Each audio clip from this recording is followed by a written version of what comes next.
What the fuck is up? All right, so what's up, people? What up? It's your boy Mariah here with another episode. Long winded, you know what I'm saying? I know it's been a minute, been trying to get shit together. The family shit, they had a son. Let me tighten this up. They had my little one and shit, you know what I'm saying? Trying to get shit together. So, you know, for those that stayed down, been waiting, still watching shit, you know what I'm saying? I appreciate y'all.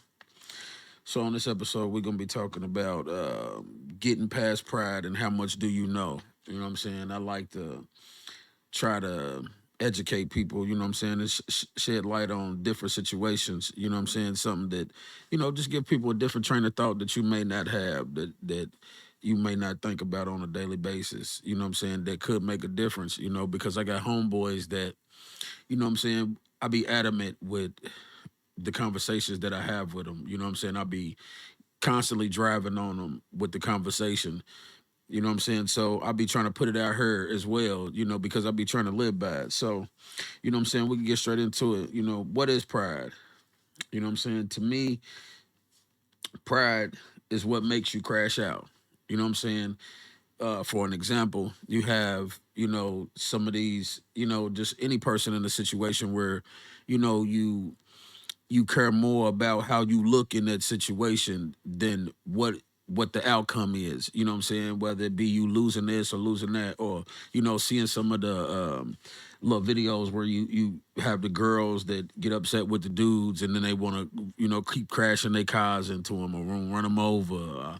The dudes that want to shoot the women, want to beat them up, go to jail for domestic violence, just crashing out. Pride is what makes you do that.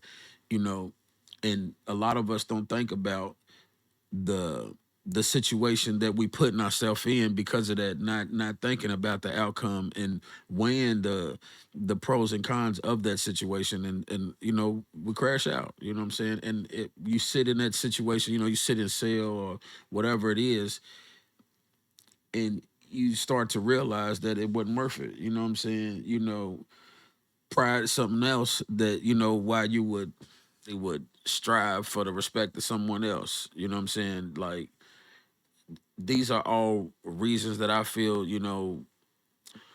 correlate with pride and having too much pride. When you hear a lot of the, older generation, whatever they say, pride is the devil. These are the examples that I'm giving that I feel are, what correlate with that. You know what I'm saying? Like it's what makes you do these type of things. You know what I'm saying? Like caring more to impress somebody else. You know what I'm saying? Not giving a damn that you get ready to get 100 years. You know what I'm saying? These young dudes, like some of the situations where these kids might be basketball stars, or these kids might be somebody important. You know what I'm saying? Or they might be somebody growing. You know what I'm saying? Not to say they're important. Pride is why someone would strive to impress somebody else at their own demise. And what I mean by that would be some of these young kids that have a lot going for themselves in a positive light that crash out, you know, trying to impress their friends. You know what I'm saying? Like, you running drills or doing whatever it is when you the basketball star. You know what I'm saying? That's the type of shit like pride, too much pride, and I got another episode where I talk about nurturing environment, you know what I'm saying? And that plays a lot into that situation, but pride as well is something key in these situations that a lot of people don't stop to think about. You don't care what the outcome is for you because you're on demon time. And whatever you lose for that feat that you going through to demonstrate for whatever demonstration you putting down, you don't care. You know what I'm saying? Like that's our pride right there. You know what I'm saying? Like that's how a lot of people are stunted in growth, you know what I'm saying? Because they can't get past shit like that. You know, another thing that I say is, seeing the lack of motivation in these kids nowadays. Back then we was hustlers. We was trying to get little jobs. As soon as we was able to work, you know what I'm saying, we was going to McDonald's, working at the fairs and shit. We was whatever. We was doing little jobs, trying to get money, bagging groceries, all that. Nowadays these little kids, they just it ain't even just the kids. It's just the whole young adult generation period nowadays They more like $15 an hour. I'm not pulling up. You know what I'm saying? I'm not pulling up $15 an hour. They got me bent, whatever it is. You know, that type of mentality is why you won't never make 30 or $40 an hour, because you know what I'm saying, you don't want to start somewhere else. You feel that you worth this because of whatever reasons. When I'm not telling people to sell themselves short. I'm just saying living realities that you coming in the door, earn your keep, work your way through the door. You never know. You stay down for 3-4 years. Like I did training, certification classes and stuff, where the guys that be in there never knew that they would be in the position that they in. You know what I'm saying? I didn't signed up for jobs myself as coming in the low position as like an installer or something, and then I end up warehouse manager. You know what I'm saying? Like never knowing. It's just that if you have that type of mentality to where you think you like, I'm not gonna sign up for $15 an hour. I'm not gonna pull up for that type of shit. Then you won't never be able to get that opportunity for more. You know what I'm saying? And that's something that stunts us. You can't get past shit like that. And the only reason why you would ever be placed in those type of predicaments is pride. You know what I'm saying? Like that's a serious thing, And then our generation, we big on pride. You know what I'm saying? Well, I shouldn't say just our generation, our culture, you know, well, it ain't just a black thing if you think about it. You got white folks too. Just pride is huge. Pride in a lot of situations is a huge barrier for people when it comes to growth, because they have too much of it, and it handicaps them in a lot of situations, because it stops you from doing shit. You know what I'm saying? Or it puts you in crazy predicaments to where you crashing out because somebody got you fucked up. And I'm guilty of those same things. You know what I'm saying? But it comes a point in time that where, as we start to get older, we start to think about, like, damn, is this worth it? The outcome, is it worth it? Going all the way through with this, I could end up with hockey numbers. You know what I'm saying? And those same people that's, gassing you or green lighting you into going into these situations, they not gonna stick around through that. You know what I'm saying? Misery loves company. So you have to think about these things when it comes to having too much pride in a situation to where you can't walk away from some shit, to where you stuck crashing out, you not realizing, don't jump off the cliff for this female or whatever because shit didn't go your way or didn't work out the way you wanted it. If I can't have you, can't nobody have you. Like, nah, it's too many women out here, bro. You know what I'm saying? The same way with these women, it's too many men out here that you can choose to, if you know how to move. And, shit, especially if you smart, the thing between your legs is gonna get you very far if you know how to play it.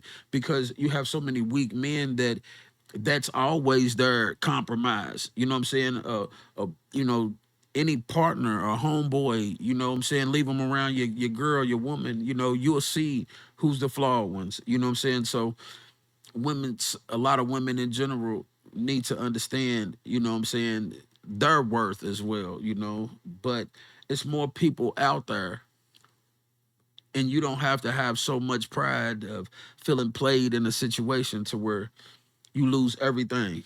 You crash out. It's gonna be different situations. It's gonna be better situations. You learn from some of the stuff that you done been through. You learn from these experiences and move forward because it makes you stronger. It makes you sharper in situations. Me personally, and I said it a lot. I have to make sure I get that out there.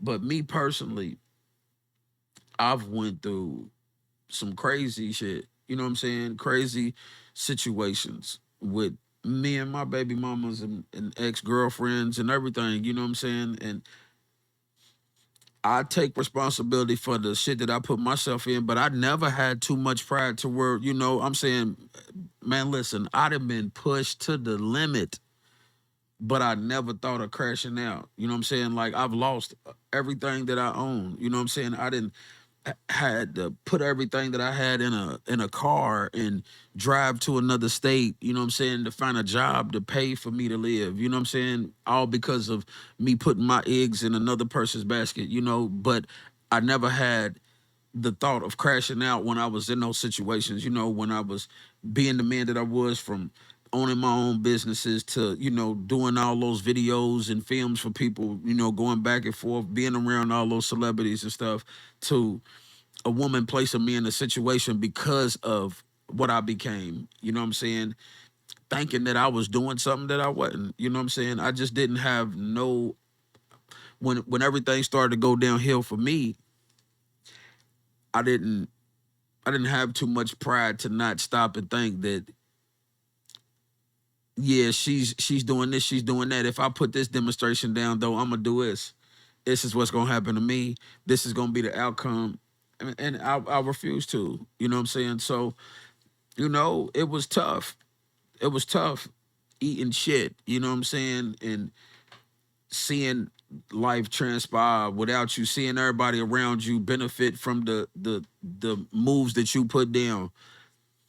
But nonetheless, I got past that pride and I humbled myself and put myself in a different situation to where, I was all the way in the mountains somewhere, in a small town at a little job getting paid like 18, $19 an hour when I went from making thousands, knocking out house properties in 2 or 3 days to getting $19 an hour, working like a dog in a chicken plant, just to bounce back, and I did bounce back, and kind of crashed out from there still, making dumb choices, but nonetheless, I bounced out. So I'm saying it's so much more life for you if you can get past pride. You know what I'm saying? If you can get past those situations, if you can look and see that, ah, shit, it's a crash out move. Like, it ain't even worth it. Look at the people that's trying to get you to crash out, and you'll see it's not worth it. You know what I'm saying? So, that's what we say on that. That's just my train of thought. On crashing out. It's never worth it. You know what I'm saying? Like, I told the homie this. This is what I told one of the homies, and I'm gonna do an episode with him too, and we're gonna talk. But I told one of the homies this. A lot of us don't stop to think about the motion that we have. We don't look at the motion that we have. We think that because we go to work every day and we paying our bills, that's motion.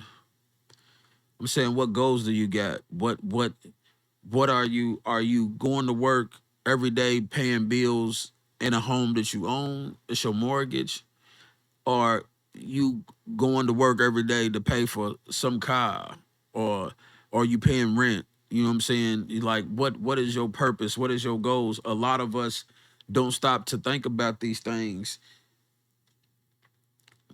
We don't think about that this is the motion we have, as opposed to this, as to going to A to B to Z to D to G to F to G to B to A to C. We're not thinking about that motion of going somewhere. We just be caught up in repetition of thinking that we have motion going in a circle. You know what I'm saying? And a lot of people don't think about that. And that's something you should always think about. So when you in situations and it's tough for you, you're going to work every day, trying to make it happen. At that point, you're just waiting for an opportunity. And realistically, 9 times out of 10, opportunities don't always come to you. You have to go out and chase it or make an opportunity. So if you thinking that you got motion because you doing this, you really ain't gonna never go nowhere. Unless you set a goal for, okay, like, all right, I'm gonna do this. I'm gonna put this here for this. So in a year, I'm gonna take this and go do this. And that's something else that, us as black folks always do. I'll be the first one to admit, you know what I'm saying? A lot of us look at homes to live in them. We'll be looking at homes to live in them. We don't be looking at it as an asset, as something that we can get in and we can rent it out to somebody and go stay in a 1 bedroom apartment. You know what I'm saying? Whatever it is, to make your money, to make passive income. It's a lot of things that we don't think about. We look at everything from an oppressed view. You know what I'm saying? Like, the history that's taught to us. We look at a lot of stuff from an oppressed view. We taught a lot of shit about nothing. Okay. It's to misdirect you. I asked the homies, I asked everybody in the room, did they know what a FHA loan was? And they, they didn't know.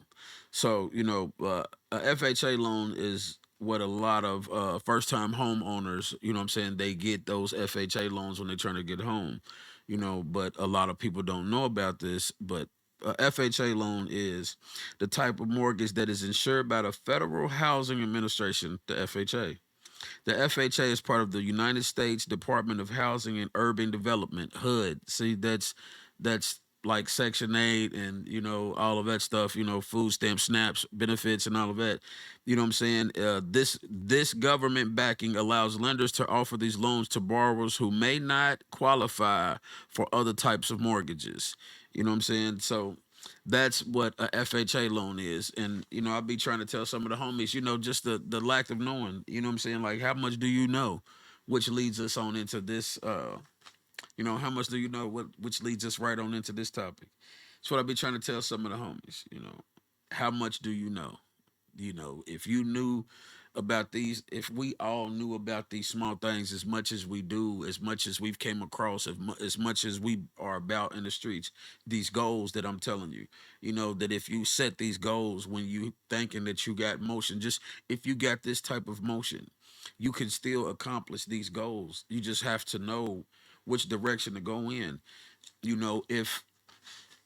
If you are staying with a relative and they charging you rent every month, it's going to be difficult for you to get on your feet and get in your own, because you have to pay for food, you have to pay for your gas or your Ubers or your rides, and then you have to pay them.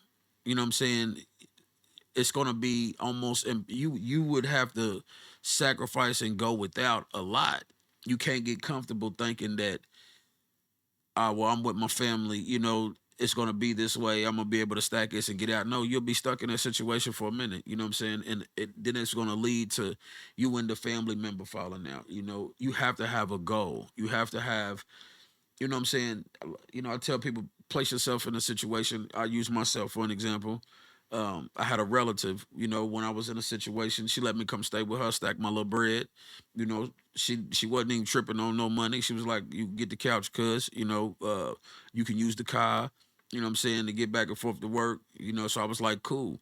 I started using the car back and forth to work, and as soon as I stacked a couple checks. As soon as I got checks, I took like 500 and went to a, buy her, pay her, drop down on the car just to get out of her whip and have my own to get back and forth, because I'm like, shit, if she's making money and having her own crib and her own stuff, if I'm now using her vehicle, it's gonna be impossible for her to make moves. So then you cause her to, start to fail and things. So you have to be on your stuff. You have to set goals and accomplish them. So that's what I did.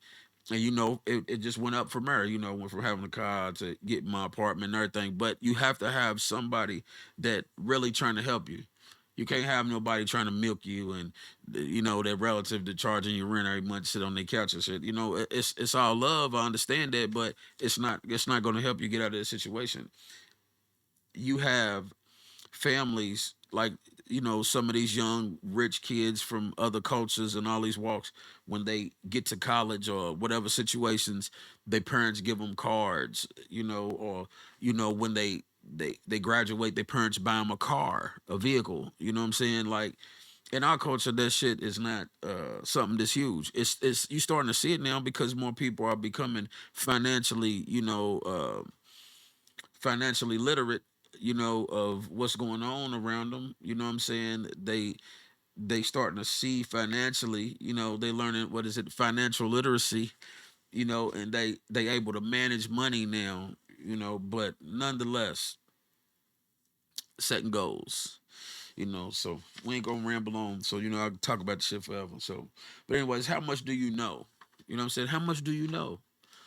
I'll be asking a lot of that, and I think that I know a little bit. I think I know I think what my homie Mac be saying. I think I know a little bit about a lot of nothing. You know what I'm saying? I know a little bit about a lot of nothing. You know what I'm saying? So with that being said, I didn't had some conversations with some people that then kind of put some food for thought on my head, to where it didn't have me kind of questioning, like, damn, how much do we really know? How much do we really know? Like questions like, where's your family from? Like, do we really know where our family from?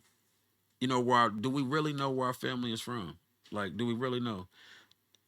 Do you know where your family is from because you did some ancestry.com type shit, or some for 21andMe, whatever that shit is called? Is that why you know where your family is from? Or do you know because you know y'all got that old school box that y'all passed down from generation to generation? Y'all might have a couple boxes with, this is Aunt Phoebe and all of that. Is that how you know of your family? Then ask yourself, answer this: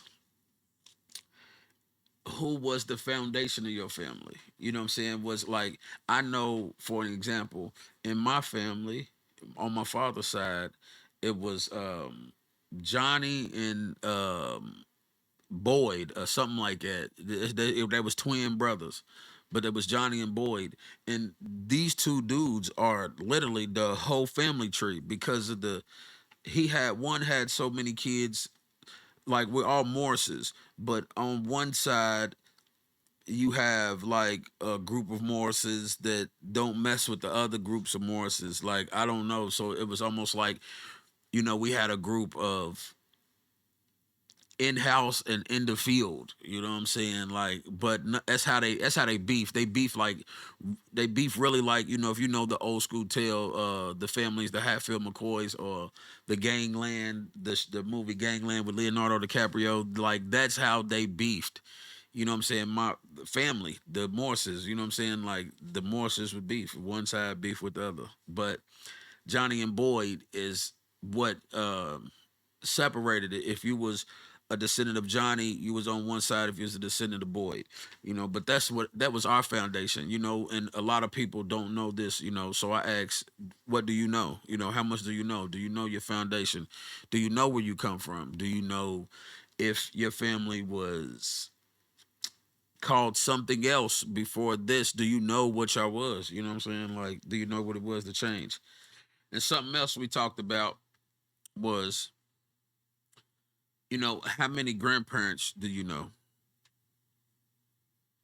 Like, how much of that history, how many grandparents do you know about from your, foundations and your family tree?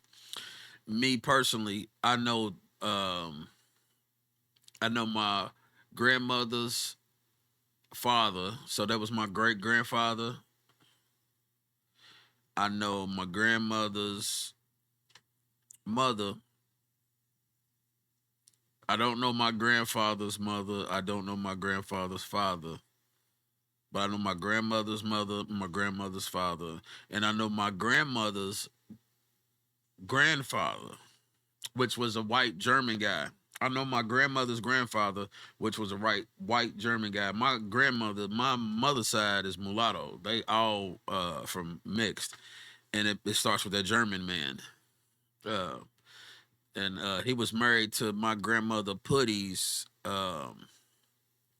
I'm not mistaken, he was married to my grandmother Putty's mother. If I'm not mistaken, yeah, because my auntie them used to try to tell me some of the shit. But anyways, like I said, I know probably about 3 or 4 grandparents. And I was, getting my car worked on one day and had a conversation with a guy from Gaza, and cool ass dude. Shout out Ramsey. But he was telling me, he was like, bro, a lot of things that we don't think about when it comes to these conflicts and wars, because we caught up in the America way, thinking in America way, and all. We don't think about how we don't preserve history in America. We don't think about we don't preserve history. And he was telling me how he knows 9 grandfathers, well, he said, excuse me. He was talking about how we don't preserve history in America, and which is true. And he said he knew 9 grandparents. And I was like, damn, you know what I'm saying? Like, that's deep. You know what I'm saying? 9 grandparents. So they still despite all these wars and everything that we seeing on TV, making it look like these countries are just torn apart and it's dirt roads everywhere. It's actually an abundance of knowledge and wisdom. You got, just think about the old days and how the families back then were bigger. You had 10 and 11 siblings in families back then, big, huge families. Nowadays, it's two or three kids, three, four kids, and then a lot of kids are adopted and all of that. You don't have the families as huge as it is. So, that's a whole nother story. But nonetheless, that's an abundance of knowledge and information coming from 9 different generations of grandparents, what I'm saying, being passed down, as opposed to us over here in America. We don't have time. We let alone, shit. I try to introduce my kids to my grandmother and bring them around my grandmother, but my grandmother really didn't have time. You know what I'm saying? She was always wanting to go to church and always had the little conventions that she was caught up in and all this. My daddy, when it comes to pops, him being around my kids and shit, you know what I'm saying? He's still alive, but he he didn't have time, you know what I'm saying? He was chasing these little young chicks and shit, so you in our reality, you think about American culture, a lot of grandfathers, especially black folks, a lot of the fathers or mothers and grandparents or whatever, they don't necessarily always have the time for, this or that. And those are the ones that have that information about your other grandfather, your other grandparent. They're the ones that know. They're the ones that can teach you, but they don't have the time to, you know what I'm saying? Let alone be, grandparents to your children or whatever and all of that, so it's just, that's something that we don't think about in American culture. We don't think about that the memories that we have aren't like some of these other countries that, we invade and attack. These people have pictures and books and old, they pull out them old dusty books and blow off the dust to look at pictures of family members. Us, it's post, or it's your phone showing you memories from the last year. It's not, you know old collage of photo albums and things like it used to be, because life is becoming faster. We don't have no time for yesterday. You know what I'm saying? Everybody is so caught up, and the patience are thin. You know what I'm saying? And people just quick to just instant gratification or nothing. So I just say that's something that we should think about. You don't know too much. You don't know where you come from. Some of us may do. Some of us may know. Some of us may know where we come from. Some of us may know an abundance of history, but we need to realize these values that we don't really hold to heart no more. That used to be the core of our families. You know what I'm saying? Used to be the core of the families. People don't think about, statistically, the way that shit used to be, the way that we grew up, people like me in the 80s, we grew up, grandfather at the end of the table, we get his food first, we said our grace, whatever, just respect. That that group of black families and cultures at those times back in the day, that they made it seem like we were so oppressed. 20% of those kids grew up without a father. 20% of those kids grew up without a father back then. Now, since the blossoming of his Section 8 and these vouchers and things like this, and even that comes with stipulations. It tells the mother, you can't have this dude living with you or whatever. But I think the numbers risen. Candace and them was talking about it, but it's risen to like 75% of black kids grow up without fathers, and it used to be 20. So how much do you know? Like, how much do you know? Do you know where you come from? You know what I'm saying? And what the mission was for your family, the growth. You know what I'm saying? What was your grandparents trying to accomplish? You know, the people that created you, the foundation, the bloodline that started with you. What was people trying to accomplish, or are you just out here, trying to do you, live in the median and rewrite new? And if so, then yes, we all, should think about that we don't know where we come from. So it would be so easy to mislead us. If it would be so easy to have us thinking that this is what it is because we know nothing. Nothing's being passed down to us for us to remember or to us to reflect on and think, or us to have the knowledge of. It's nothing's really being passed down. The history that we're being taught is being taught through these books, and I limit what I learned from a lot of books because I know that it's collectively conditioned for you to accept the oppression, for you to be a so-called, good citizens, you know what I'm saying, and obeying law abiding citizens, you know what I'm saying? So, I ain't gonna ramble on, but that's just it with that. I just wanted to touch, cut it down, make it short, a little 20, 30 minutes and just of real shit of chopping it up. Just to summarize everything up, just want to touch base on, getting past pride and how much do you know. A lot of us don't understand that what holds us back in these situations is pride. What holds us back in life to stop us from succeeding is pride. And when it comes to family and who we are, don't be so quick to believe what you was told. Seek the knowledge from, your family. Try to understand who you are, learn who your family is, where you come from, because that's the true wisdom. Just how much do you know? Challenge what you know. Seek out your family. Make memories. It is what it is. It's your boy Mariah. I'm out.